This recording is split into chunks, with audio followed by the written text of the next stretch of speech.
This game was also in my search for the International Master title. This was, at this point, I had two norms. This is a year before, actually, kind of in my weird drought of when I was trying to clinch my final norm, but just not quite there yet. And so this game, I was actually black against Aiden Turgott. And Aiden Turgott actually got his first International Master norm this tournament. He played fantastically. I think in the last round, he had 7 out of 8 points. He had already clinched his first International Master norm with a game to spare. So I was playing him in this game, and he was on an absolute tear. I think this is the first game that he didn't win this tournament. And so going into this game, I was trying to, compete as well, trying to slow him down as well as try to fight for my own norm because I was still in contention for the norm. And so definitely was trying to win this game. So going into it, E4, D6, I was playing black here, D4, Knight F6, Knight C3. So I'm playing a perk defense. And here I play C6. And this is known as the check perk. Most people play G6, but I actually played the check perk quite a lot throughout my career. I've actually really enjoyed it a lot. It's definitely very different from the regular perk. It's definitely interesting. It's not quite as aggressive, but has some really cool creative ideas. Just going for control of the center on the D5 square, preparing possible B5 ideas, as well as preparing something like Queen A5 to try to pin the knight to the king and put pressure on this E4 pawn. So some really unique ideas that can throw off your opponent. And so it's also not as committal as a move like G6, right, where I'm slightly weakening my king side, and I don't know necessarily where I want my bishop yet. So C6. Knight F3.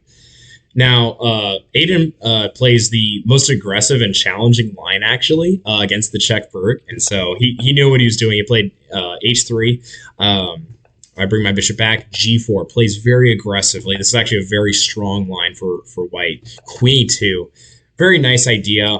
Protecting the pawn on E4 for my attack here. And also preparing possible ideas of E5, E6. Very, very strong, very aggressive. So E6, and now Aiden's like, hey, I'm going to continue gaining more space. Fight for the initiative. H4, very strong move. I can't go knight takes G4 because H5 is actually going to trap my bishop, so that's not good. H5. G5, knight FD7, bishop H3. So I'm going to be honest, this line is not very good for black. I think white's already like a +1 at this point. Clearly better already. Just very aggressive, very attacking, very easy to play when you have this much space in the position. And so, Aiden just knew what he was doing. And so played the most critical line against the check perk. And so if you're going to play the check perk as black, definitely have something prepared. And so against this line, because it can definitely be a little tricky. So bishop B7, castles. Now, at this point, I think the best move actually is to play D5 to try to challenge the center immediately and try to fight against what white does here. I play castles instead, and Aiden plays this really strong move, Knight E1. And so, Knight E1 was just a very strong move. And it's funny, I was playing this game and I'm like, man, I really don't like my position. My opponent, Aiden's trying to go F4, F5 and just play against my bishop on G6. Also has ideas of playing like Knight G2, Knight F4, playing against my bishop and attacking this pawn as well. I'm like, man, I just don't like my position at all. And so when you get in these situations, right, especially when your opponent's like on a tear that tournament, I think he was 4-0 at this point. It's hard, right? But hanging in there, I think, being strong mentally, like, hey, how can I make this as complicated as possible for my opponent? And so I think that is what I did very well this game. So here, I play E5. I'm like, I need to control the F4 square because I need to try to fight for the center, try to gain space, anything. And Aiden just plays F4. He's not even worried about the D4 pawn because if I take Knight D1, there's no way for me to prevent F5. This is just totally game over. Actually, this is just really bad. Because if F5 comes, then my H5 pawn's going to die, and that's not good at all.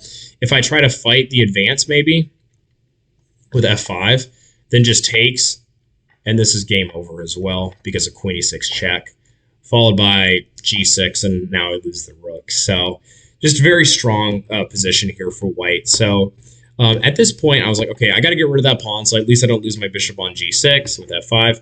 Takes, and just look how active White's position is how much space, right, on the king side in the center of the board, how passive my pieces are. It's hard for me to develop my knights. My bishop's stuck on this pawn. Like, I just don't have much play. So I try to play actively queen b6, queen e3, rook e8, try to put pressure on the queen on e3. Knight d3. Once again, Aiden just playing very aggressively, straight to the point. Knight f8. I'm like, okay, I can try to bring more pieces to the defense of my king, as well as try to bring my other knight in, try to develop aggressively. Queen f2, just a very strong move, very nice prophylaxis type of move. Basically putting the rook and queen along the f file, putting pressure on f7, as well as just getting off the e file for my rook. So just a very nice prophylactic move.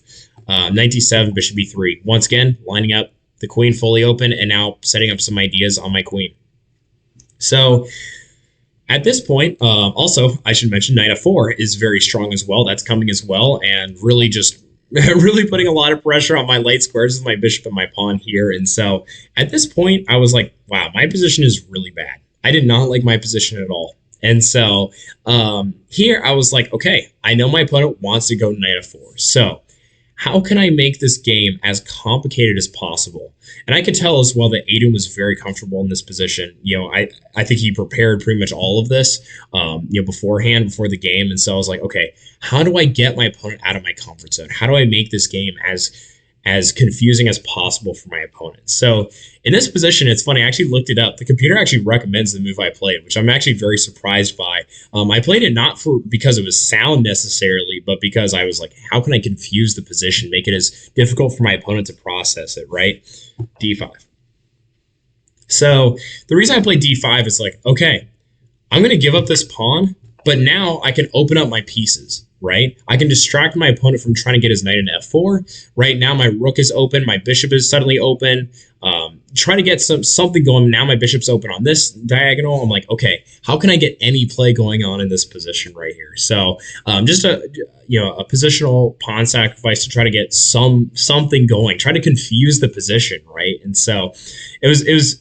I think this can actually be a very useful tool in your arsenal. I know some people ask like, hey, should you play the best move or to play to your opponent, right?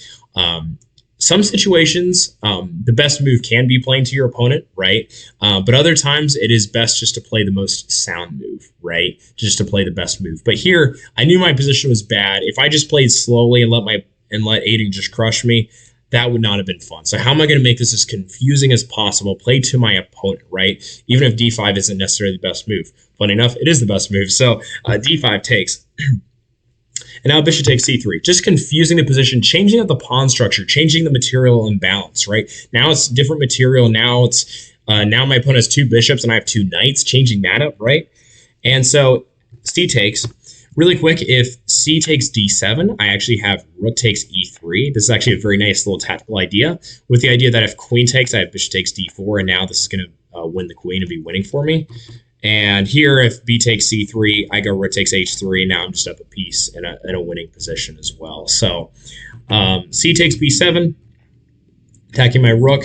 I don't really have time for rook takes because then my opponent actually queens, and that's not ideal, clearly. So I just went rook d8. After b takes, queen takes b7. So at this point, I'm actually down, let's see, 1, 2, 3, 4. I'm actually down 2 pawns in this position. And so my opponent has 6 pawns. I only have 4 pawns. But guess what? The structure has changed. It's different. It's something unique, right? Now we have 2 knights versus 2 bishops. So that's unique, right? Now this pawn structure is different. Now I have an open e-file. Now all of my pieces are open on these squares, right? Now my knights can even come into the game. So change it up. It's different. And so this is, I played this to try to throw off my opponent. c4, knight b6. And now my opponent plays a very, what I think was where he started to slip up a little bit. I think the move is okay, but I think, once again, it allows me to try to confuse the game even more. I think a stronger move would be something like c5, allowing my knight to come into c4. Once again, I'm happy trying to get my pieces in any way I can, but I think that still would have been stronger. Instead, my opponent plays knight e5. And here I was very happy to see this move because it allowed me to confuse the game even more, and try to really fight for any possible attacking chances, no matter what the material imbalance was. So I'm already down 2 pawns. I'm like, okay, why not give up an exchange as well? And I get this pawn. And now suddenly my opponent, in this position doesn't really have any attack, right? He doesn't have a knight that can come to f4 to put pressure on my light squares here. There's no really an attack here. There's no way to try to break in here. And now my pieces are very active. I have an open d file for my rook. My opponent's king is pretty weak. I can try to take back this pawn on e5. So suddenly it's actually very tricky for white here, even though he's actually up 3 points of material. So once again, try to confuse your opponent if you're in a bad position, right? And so bishop g2, queen to c8. Get my queen out of an attack.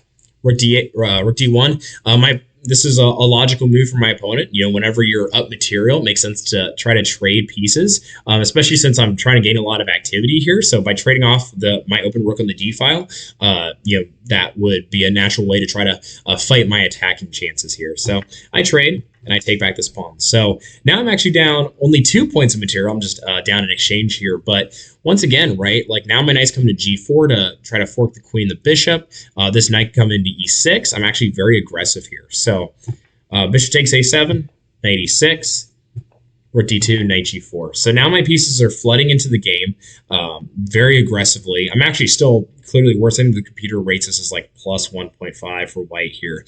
But queen g3, queen a6, bishop d4, queen takes a2. Suddenly I got a pawn back. Like, that's awesome, right? And so here my opponent goes queen b3. Now queen a5. Obviously, I don't want to exchange queens if I'm the one attacking and I'm down material, because that would pretty much clinch the win for my opponent.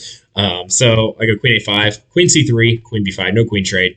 And now this is where my opponent really slipped up. Here, Aiden played queen to b3, and at this point, this is actually where I'm able to equalize the position from this inaccuracy. A stronger move would be something safer, like a bishop f2, trying to open up the d file, just to consolidate the position here. Maybe the bishop can come back to g3 just to add more safety to the king. But instead, in this position, my opponent played queen b3, and this allows knight takes d4. If queen takes b5, I can take back. It's actually funny. That's actually an interesting endgame worth mentioning here. C4, and then trying to play with the c pawn. The computer actually evaluates this as about equal. It's an interesting endgame, even though theoretically you would think I'd be better with the two minor pieces, the two knights versus the rook. This pawn is very strong and unopposed. So interesting imbalance. It's about equal. But instead, takes back, now queen e5. Now I'm attacking the rook, as well as ideas of queen e1 check and queen h2 check.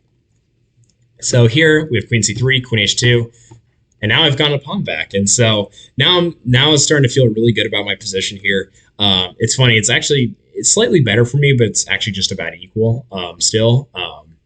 I don't have quite enough pieces to really launch a big attack here. So queen here, d2, queen g3, ideas to try to set up knight e3 check ideas, forking the king and the queen, or the bishop and the king, as well as possible h4, h3 ideas. King g1, good defensive move, good prophylaxis from my opponent, preventing the knight e3 move coming with check. Knight e3. And now my opponent finds a very nice defensive idea. So check, king h7, and now rook to e8, basically putting pressure on my knight. And it's actually a very good defensive move, just forcing me to make a decision with my knight here. And so the computer actually recommends I just bring my knight back to g4, and I think it says I'm actually clearly better in that position, but that's actually kind of a strange move to me, right? To like move the knight back. So I think maybe, looking back, maybe that's what I would have played. But instead I was like, okay, I'm just going to take this and try my luck in this endgame. So this is actually an equal material endgame, but I was thinking, hey, maybe I have 3 pawns, connected pawns, maybe I could do something there, but there's nothing here. After king g3, king g6, king h4, this pawn pretty much shuts down all 3 of my pawns, so there's nothing there. So bishop f5, rook h8, bishop g4, defending my h5 pawn. After rook f8, f6, takes, rook here. There's really no way for me to improve the position. If I go f5, just because my pawns aren't connected anymore, if I go f5, something like check here and now king here, and once again, there's no way to push my pawns.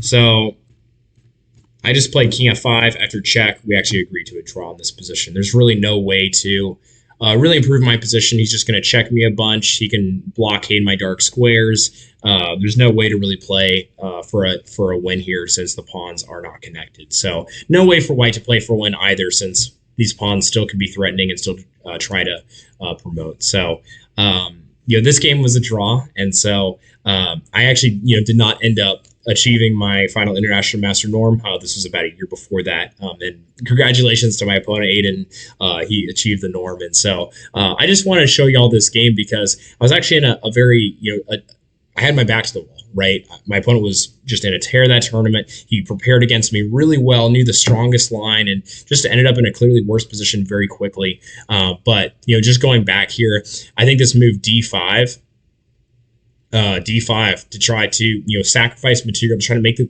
position more complicated, right? I think this is part of having that winning mentality, right? Not just being like, hey, I'm gonna just hopefully my opponent doesn't checkmate me. I'm just gonna play cautiously, play solidly, and just try to hold the position, right?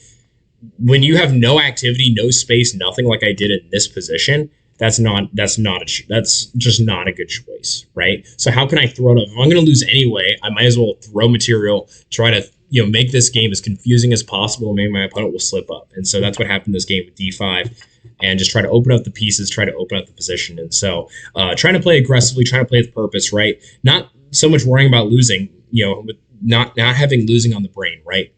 This just allows you to play a lot more effectively, play a lot better moves, and play with purpose. And so, just want to share these two games with y'all that I've played that are actually pretty important in my journey to becoming an international master. And so, just closing up, we've talked a lot about psychology, about having that winning mentality when you play. So once again, if you're playing a higher rated player, have that underdog mentality, right? Don't even think about losing, right? Play hard, play aggressively, right? If you want that win, right?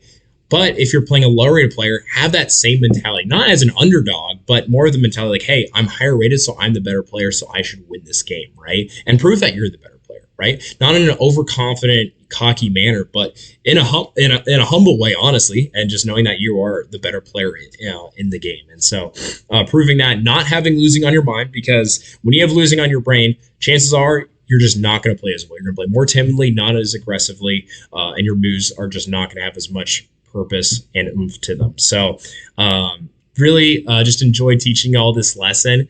If you have any questions, feel free to reach out. And just wish you all the best of luck in your competitive play.